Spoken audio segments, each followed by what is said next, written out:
ऋग्वेद के पहले मंडल के 91वें सूक्त के मंत्र संख्या 3 के ऊपर विचार करेंगे। महर्षि दयानंद जी ने इस मंत्र का भाष्य किया है, वेद भाष्य में उपलब्ध है। मंत्र है, राज्यो नु ते वरुणस्य व्रतानि बृहत् गभीरम तव सोम धाम शुचिः त्वम असि प्रियो न मित्रो दक्षायो अर्यम एव असि सोम। ये अर्यमा इव असि ऐसा है, मंत्र में दिया है अर्यमेवा सी, तो ये अर्यमा जब इसका संधिच्छेद करेंगे तो अर्यमा इव असि ऐसा हो जाएगा। इस मंत्र का देवता है सोम, और वो सोम पद मंत्र के अंदर भी आया है। परमेश्वर के विषय में बताया है, परमेश्वर कैसा है, परमेश्वर का नाम सोम है। तो कुछ बातें इस मंत्र में बताई है। यहाँ वेद भाष्य में सोम का अर्थ किया है महा ऐश्वर्य युक्त। ये सोम शब्द सुप्रसव ऐश्वर्योः इस धातु से बनता है। तो जो परमेश्वर बड़े ऐश्वर्य से युक्त है, बड़े बड़े दिव्य उत्तम गुण कर्म स्वभावों से युक्त है, विद्या, बल, पुरुषार्थ, सहन शक्ति, धैर्य, परोपकार आदि आदि बड़े बड़े गुण कर्म स्वभावों से परमेश्वर युक्त है।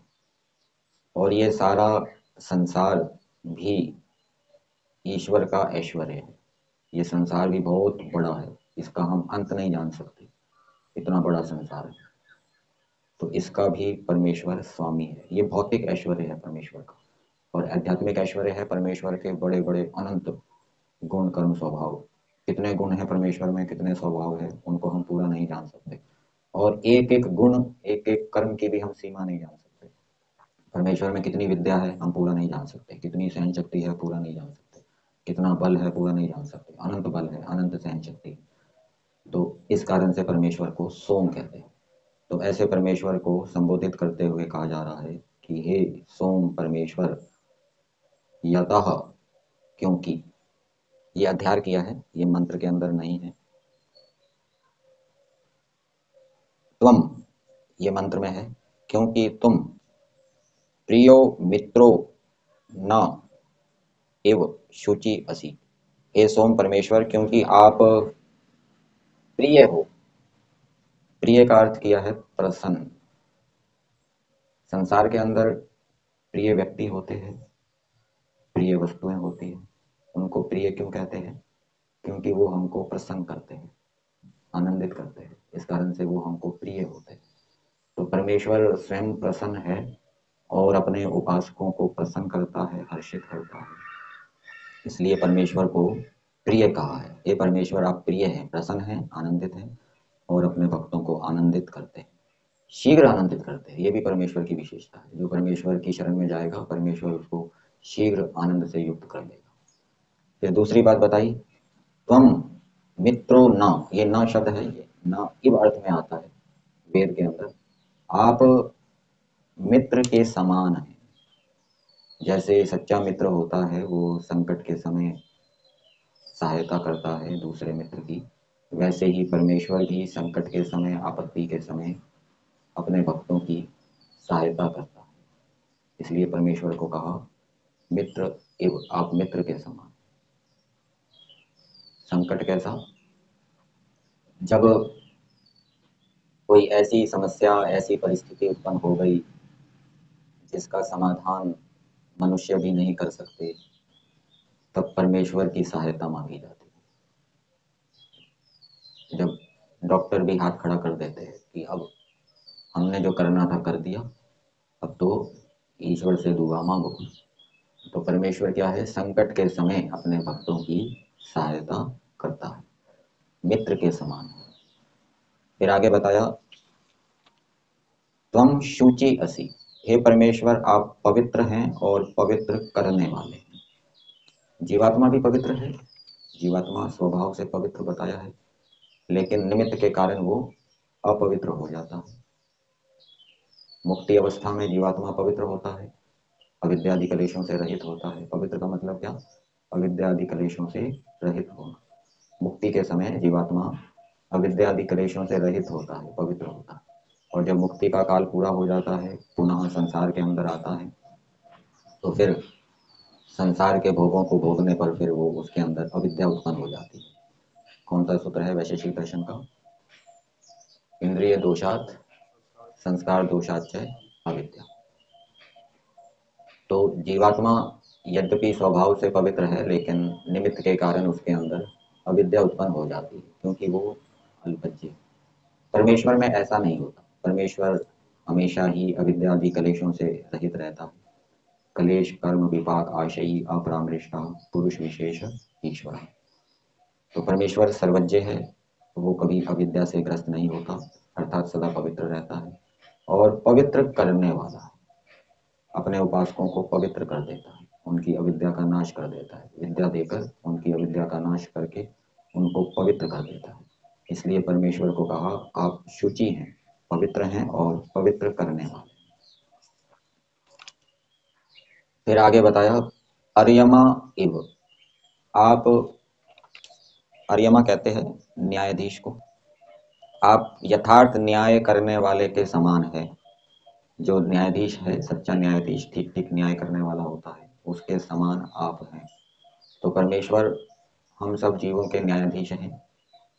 जिसने जैसा कर्म किया, अच्छा या बुरा, जितना किया कम या अधिक, उसको बिल्कुल ठीक ठीक वैसा वैसा फल देते हैं और क्षतिपूर्ति भी करते हैं। किसी ने हमारे ऊपर अन्याय किया तो परमेश्वर उसकी क्षतिपूर्ति भी कर देते हैं। ये भी न्याय के अंतर्गत आता है। तो आप सच्चे न्यायकारी के समान हैं, न्यायाधीश के समान। तो जब ये बात समझ में आ जाती है कि परमेश्वर न्यायाधीश हैं, ठीक ठीक न्याय के करने वाले हैं, तो फिर व्यक्ति द्वेष भाव से हट जाता है। संसार के अंदर झगड़ा क्यों होता है? जब व्यक्ति कोई गलत कार्य करता है तो दूसरा व्यक्ति सोचता है कि भाई इसको तो कोई देखने वाला है नहीं, ये गड़बड़ी करता जा रहा है, तो फिर वो कानून संविधान अपने हाथ में ले लेता है और फिर क्रोध करता है, लड़ाई झगड़े करता है। परंतु जब ईश्वर की न्याय व्यवस्था पर विश्वास होगा कि जो गड़बड़ी कर रहा है, गलत कार्य कर रहा है, उसको देखने वाला ईश्वर है, ईश्वर एक एक कर्म का हिसाब रख रहा है, किसी को छोड़ेगा नहीं, समय आने पर उसको दंड अवश्य देगा।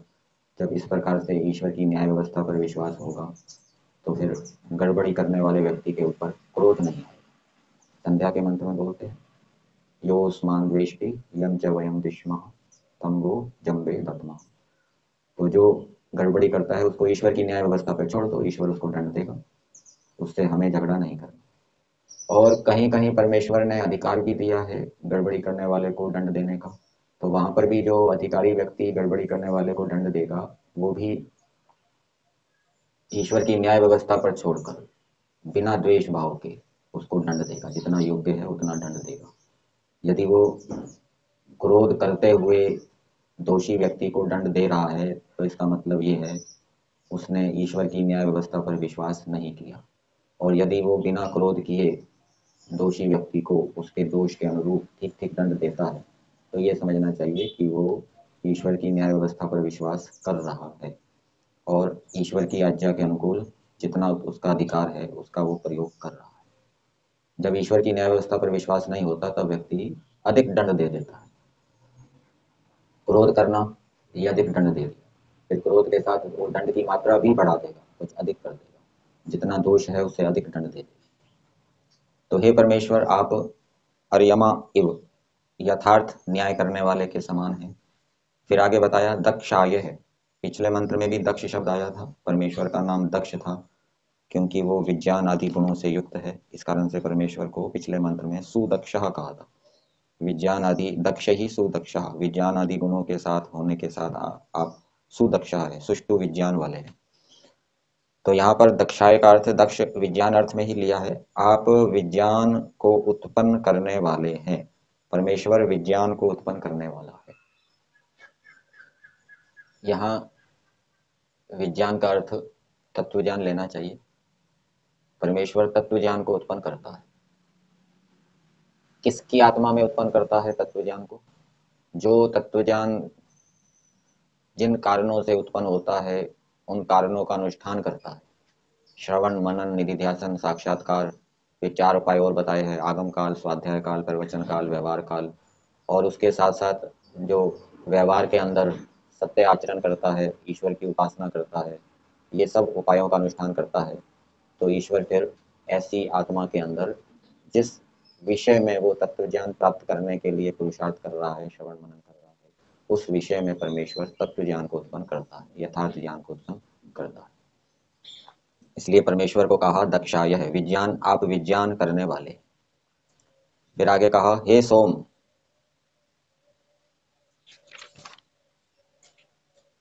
सोम शब्द मंत्र में 2 बार आया है।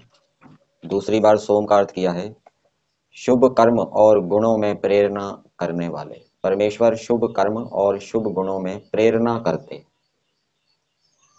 जैसे मान लीजिए हमारे पास कुछ व्यक्ति आए और उन्होंने कहा कि ये कार्य बहुत अच्छा है, इस कार्य के ये लाभ है, ये कार्य करना चाहिए, ठीक है ना।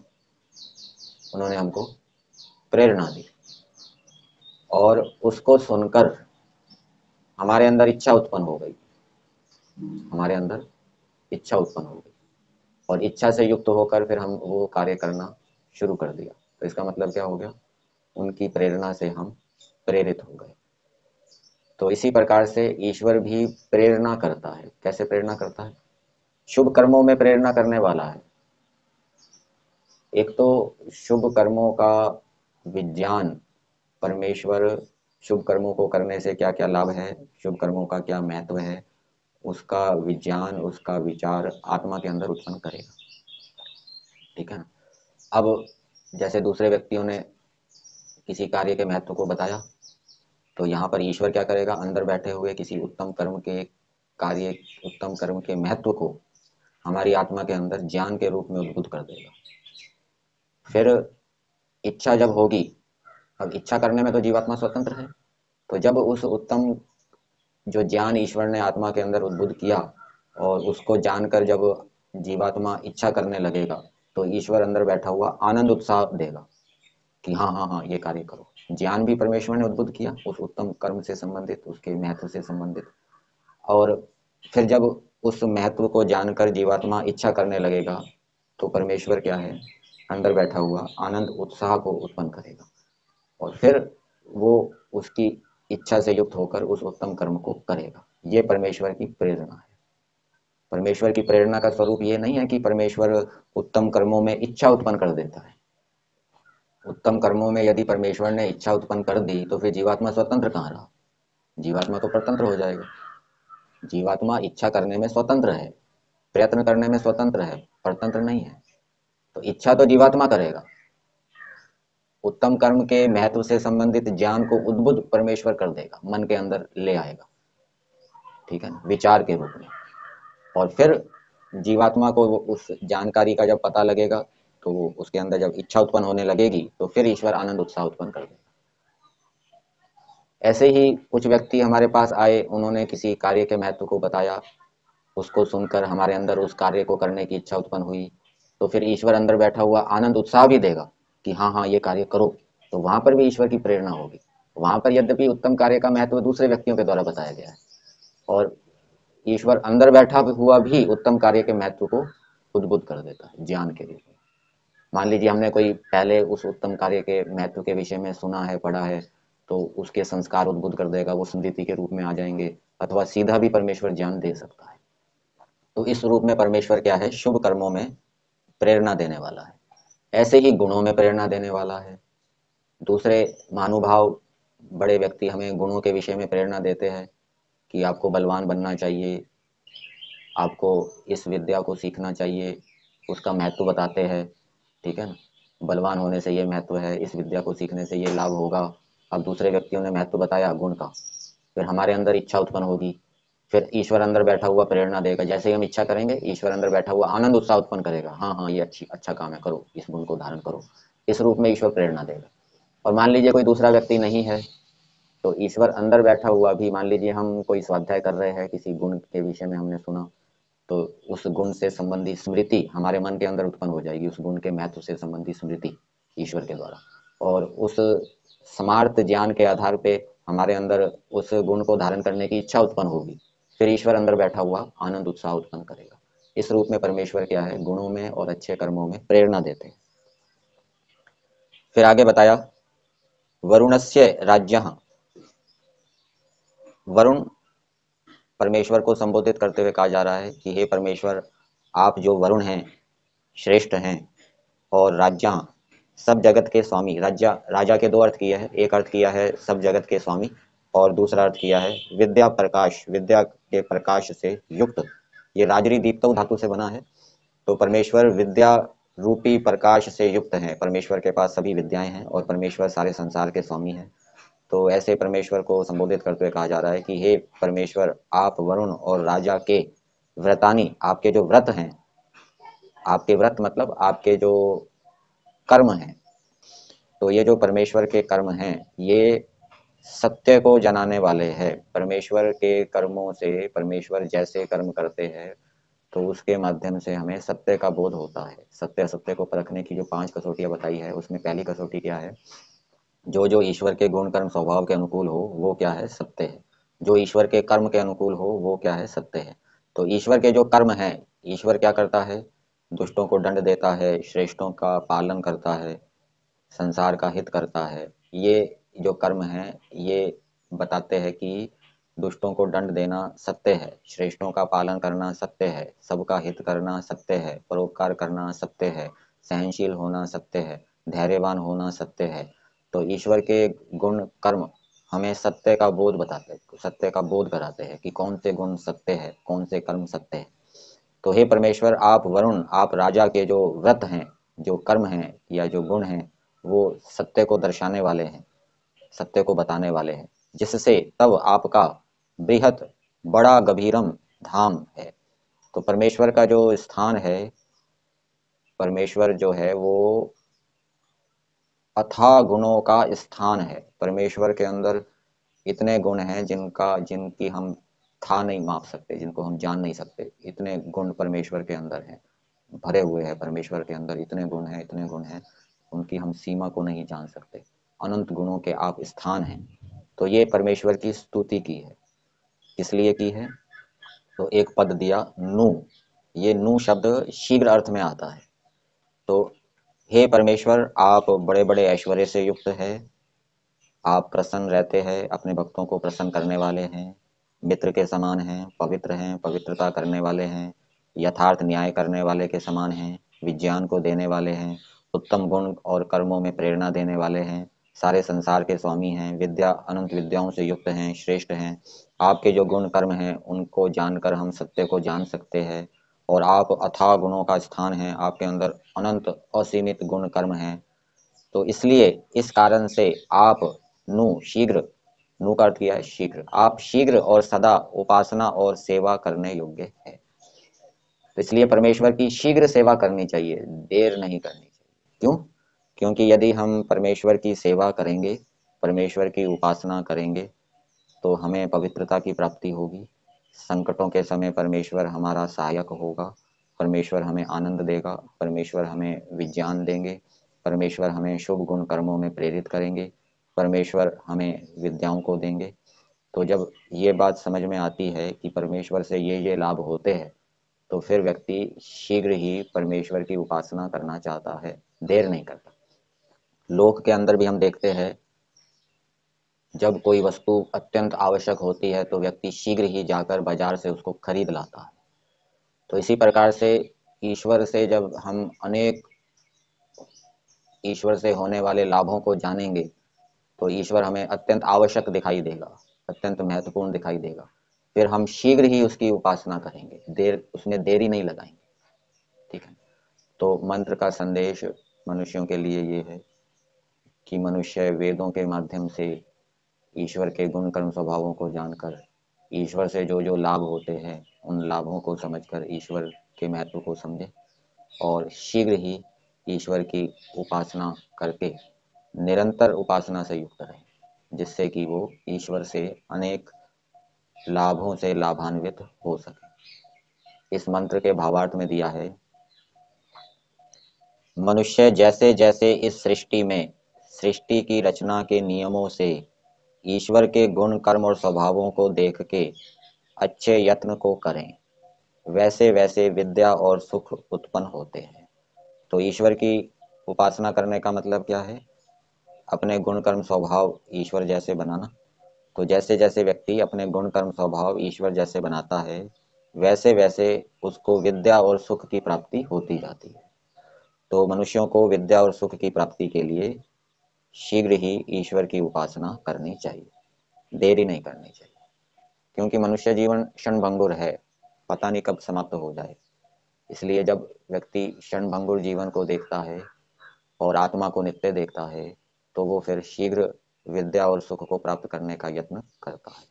तो मंत्र का संदेश ये है कि ईश्वर की उपासना करने में शीघ्रता करे, देरी ना करे। और शीघ्रता कब करेगा?